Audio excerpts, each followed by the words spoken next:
Cet épisode a été produit par les femmes de la Côte en rébellion, qui ont formé un réseau pour défendre leurs conditions de vie et leur territoire, en collaboration avec le Mouvement mondial pour les forêts tropicales.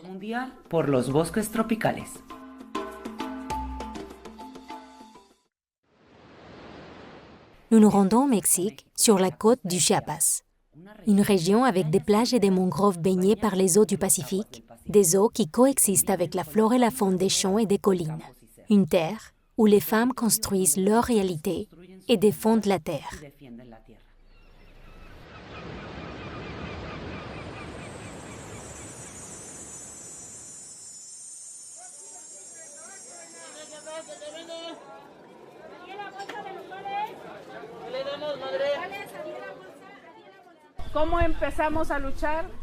Comment avons-nous commencé à nous battre? D'abord, en comprenant nos problèmes et en dressant un constat de ce que nous vivons et ce dont nous souffrons et en partageant nos expériences. Ce qui se passe dans nos communautés, ce qui se passe chez nous, ce qui se passe dans nos territoires, comment nous luttons et en apprenant à connaître d'autres espaces.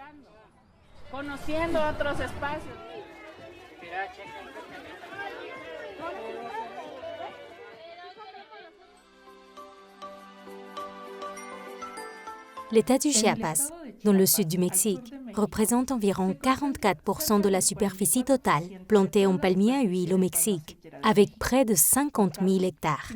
Actuellement, dans la seule région côtière de Soconusco, les palmiers à huile couvrent environ 30 000 hectares, faisant de Soconusco la plus grande zone consacrée à cette monoculture.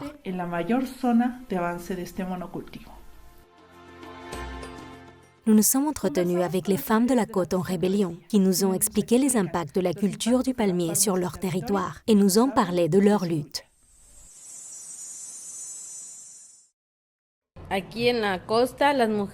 Ici, sur la côte, nous, les femmes, sommes maintenant envahies par le palmier à huile, comme ils l'appellent. Nous nous rendons compte qu'il nuit à la terre, et pas seulement à la terre, mais aussi à l'environnement. Là où il transforme le coquillo, fabrication de farine à partir de l'amande du fruit du palmier, toute la cendre qui tombe est nocive pour notre santé.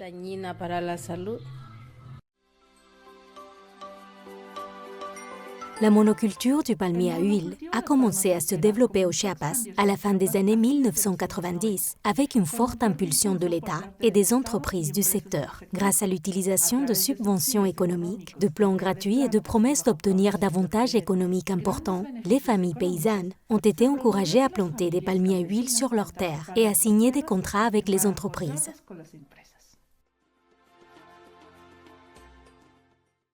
Le palmier africain nous a fait du mal et nous prive de notre eau. Il met en péril nos cultures, le bétail a soif. Nous ne pouvons plus pratiquer d'autres cultures, il faut que ce soit uniquement du palmier à huile, il n'y a pas d'autre fruit que celui-là. Dans les palmeraies, on ne trouve pas d'autres plantes que le palmier. Le palmier, le palmier, le palmier. Le bétail se trouve maintenant dans un endroit éloigné.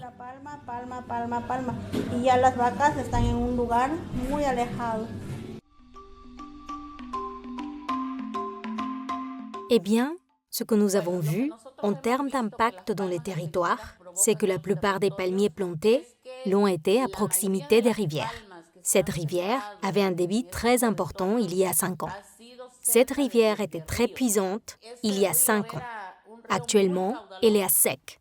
Elle est contaminée. On y trouve beaucoup de graisse, beaucoup de crème, comme ils l'appellent. Ils ne l'appellent pas graisse. Une crème avec quelque chose d'huileux, comme du pétrole sur le dessus, qui voyage à travers les veines de la terre et les affluents et atteint les puits des maisons des gens. Cette crème s'accumule dans les puits et nous ne pouvons plus utiliser l'eau pour laver nos vêtements et encore moins pour boire.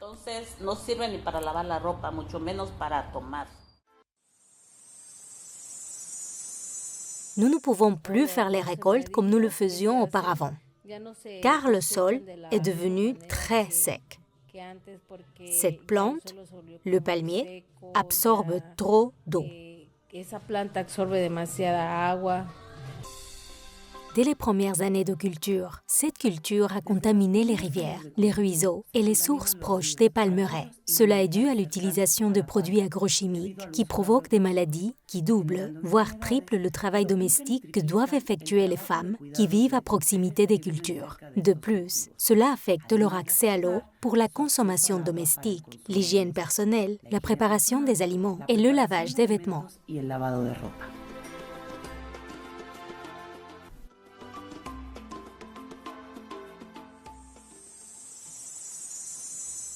Du fait des produits chimiques, si nous buvons cette eau qui contient des produits chimiques et tout le reste, bien sûr, nous tombons malades. Nous avons des cancers, nous attrapons des maladies de la peau et d'autres maladies.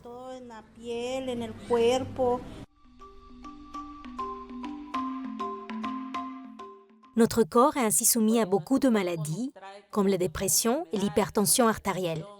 Notre corps le ressent, n'est-ce pas?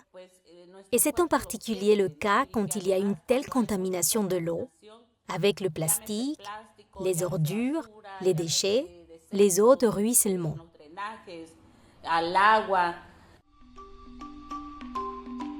Parce que certains pensent que brûler un palmier à l'huile suffit à le tuer.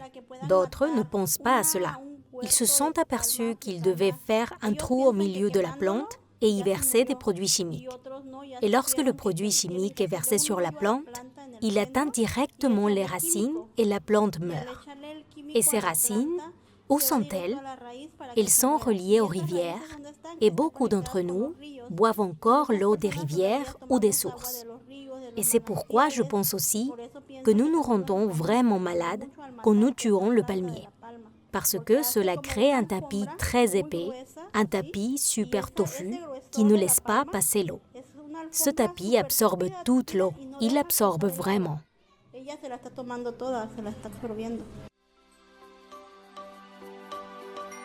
Les effets sur la disponibilité et la qualité de l'eau sont liés non seulement à l'expansion des plantations, mais aussi au traitement de l'huile de brute. Au Chiapas, il y a 11 producteurs d'huile de palme brute. Cette huile est ensuite raffinée en huile végétale dans des usines situées dans les États de Veracruz et de Jalisco. Chacune de ces usines de traitement de l'huile brute favorise la plantation et l'expansion des palmeraies.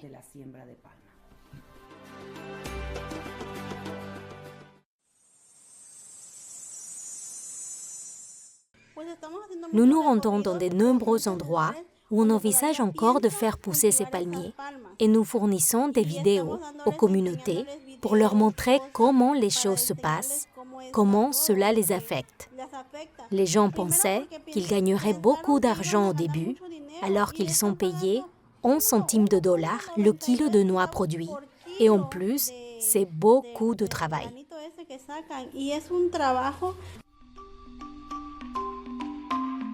Nous sensibilisons les gens afin qu'ils puissent voir les aspects négatifs apportés par les méga-projets en termes de santé, de contamination et d'environnement. Mais ils nous ont aussi dit qu'il ne leur suffisait pas d'arracher les palmiers, car les racines sont là, et si profondément enfouies sous terre, qu'elles sont tissées ensemble comme un sac à dos très solide. Elles continuent d'absorber l'eau. C'est pourquoi nous sensibilisons les gens pour leur dire que ce n'est pas la bonne façon d'obtenir les ressources financières, bien au contraire. Cet argent qu'ils pensent obtenir ne leur suffira pas lorsqu'ils seront atteints d'une maladie grave causée par toute la contamination apportée par les plantations de palmiers. N'est-ce pas?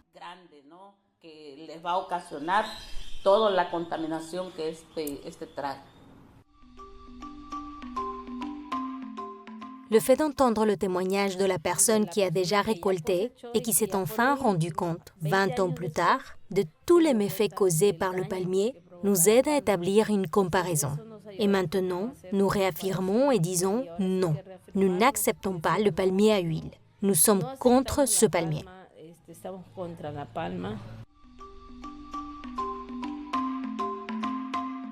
J'aimerais juste inviter toutes les femmes à continuer à s'organiser. Nous ne devons pas baisser les bras. Nous croyons que notre combat défend la vie et nous devons continuer. ¿no? Y tenemos que seguir adelante.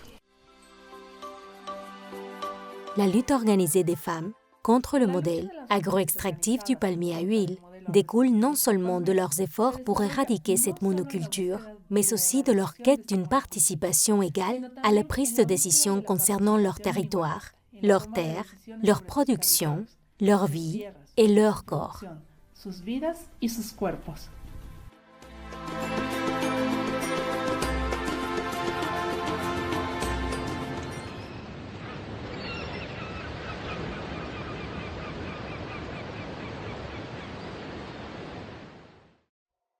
Cet épisode a été produit par les femmes de la côte du Chiapas contre le palmier à huile et les femmes de la côte en rébellion, qui ont formé un réseau pour défendre leurs conditions de vie et leur territoire, en collaboration avec le Mouvement mondial pour les forêts tropicales.